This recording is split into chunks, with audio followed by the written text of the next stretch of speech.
Current issues in communication.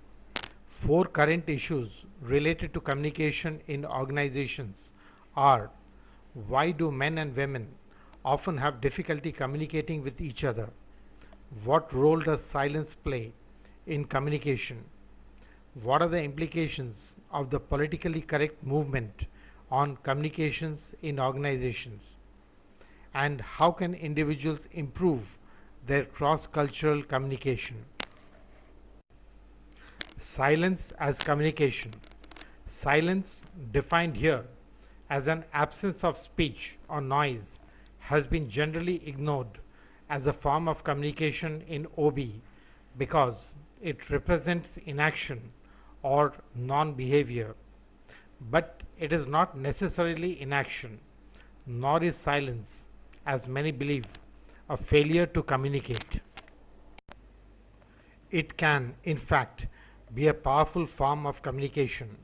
It can mean someone is thinking or contemplating a response to a question. It can mean a person is anxious and fearful of speaking. It can signal disagreement, dissent, frustration, or anger. Politically correct communication.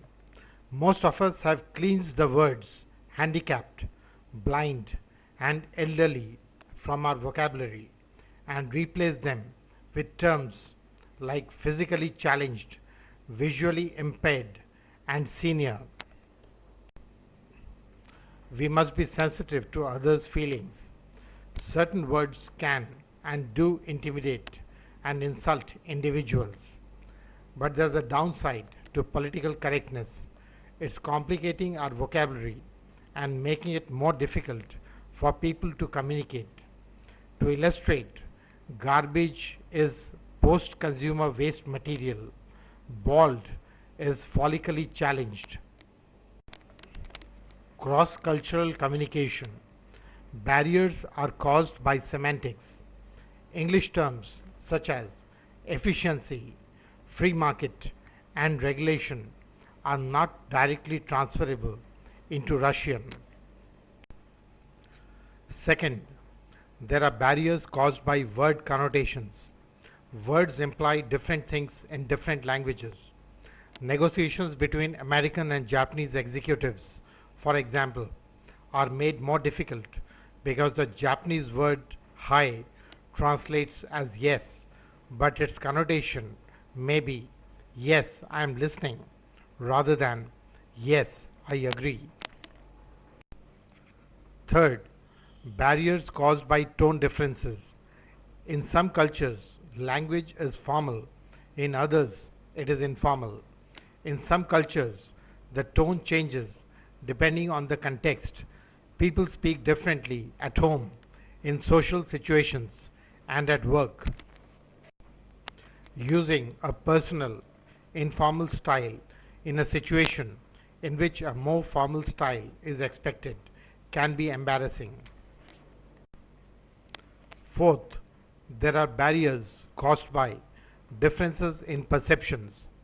People who speak different languages actually view the world in different ways.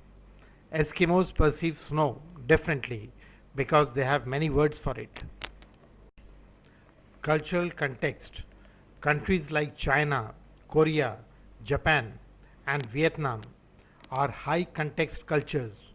They rely heavily on non-verbal and subtle situational cues when communicating with others. What is not said may be more significant than what is said.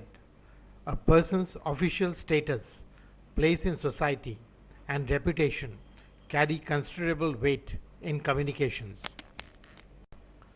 In contrast, people from Europe and North America reflect their low context cultures. They rely essentially on words to convey meaning. Body language or formal titles are secondary to spoken and written words. A cultural guide.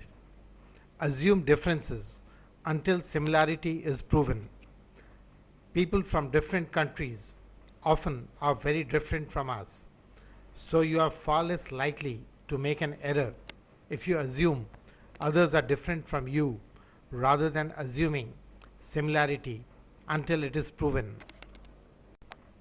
Emphasize description rather than interpretation or evaluation. Delay judgment until you have had sufficient time to observe and interpret the situation from the differing perspectives of all the cultures involved. Practice empathy. Before sending a message, put yourself in the recipient's shoes.